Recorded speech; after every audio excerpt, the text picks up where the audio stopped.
यह कहानी है एक सफर की, एक सशक्तिकरण और बदलाव की, एक ऐसी कला की जो सदियों से हमारे दिल में बसी है। सिक्की घास राष्ट्रीय हस्तशिल्प विकास कार्यक्रम के तहत आयोजित सिक्की घास से डिजाइन एवं तकनीकी कार्यशाला एक 25 दिवसीय पहल, जिसका उद्देश्य महिला कर्मियों को कौशल और ज्ञान के साथ सशक्त बनाना है। इसका आयोजन डुमरिया गांव, जिला पश्चिम चंपारण में संपन्न हुआ। सोन घास या सिक्की किस तरह से आपस में गुंथकर कला का कलात्मक वस्तु का रूप धारण कर लेती है और इस कार्यकाल में सिक्की के प्रक्रिया के कई चरण शामिल होते हैं। आइए इसके सभी प्रक्रिया को हम बारी बारी से जानते हैं। पहली प्रक्रिया है मुलायम सिक्की को बीचों बीच चीर देना और धूप में सुखाना। सूखने के पश्चात सिक्की को इस्तेमाल के लिए सुरक्षित रख लिया जाता है। ये देखिए, कुछ इस तरह से सिक्की को रखा जाता है। हरी सिक्की जब सूख के सुनहरी हो जाती है तब इसे प्रयोग के लिए इस्तेमाल किया जाता है।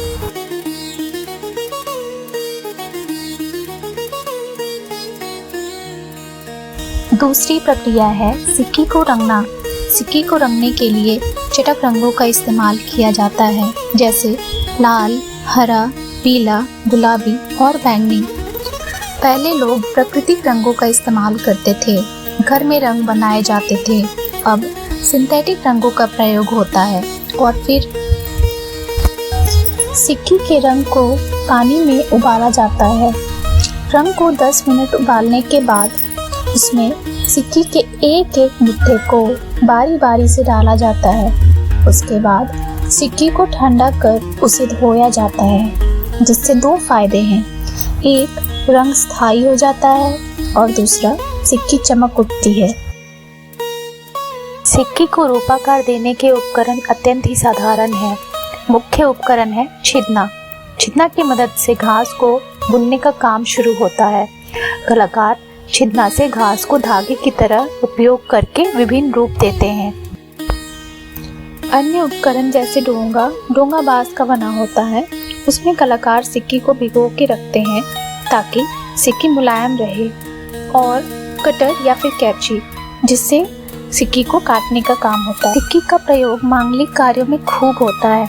मिथिला की परंपरा है कि जब दूल्हा विवाह के लिए वधू के घर आता है तब वधू पक्ष के लोग विवाह का आमंत्रण देने जाते हैं। वहाँ दूल्हे को सिक्की के डब्बे में पान, सुपारी आदि भेंट दिया जाता है एवं विवाह के पश्चात वधू को पौती में गुहस्ती का साजो सामान दिया जाता है। यह कार्य अकेले नहीं बल्कि सामूहिक प्रयास द्वारा, जैसे कोई घास को अच्छे से साफ करने का, तो कोई उसे सुखाने का, तो कोई उसे अच्छे रंग कर सिक्की को नई चमक प्रदान करता है। सब मिलकर इसे करते हैं और इस कला को आगे बढ़ाते हैं।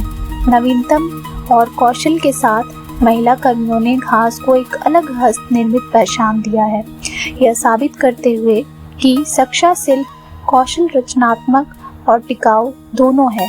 और ये देखिए, कलाकारों द्वारा सिक्की घास के बनाए हुए नवीनतम वस्तुओं। हर एक उत्पाद अपने आप में अनोखा, अपने आप में खास। ये उत्पाद नहीं बल्कि यहाँ के कलाकारों द्वारा किए गए मेहनत और लगन का प्रतीक है। इस कार्यशाला में कलाकारों ने सिक्की हस्तशिल्प को टेराकोटा के साथ जोड़कर एक नया और आंतरिक डिजाइन बनाना सीखा, जिससे सिक्की हस्तशिल्प को देश विदेश में लोकप्रियता मिल सके।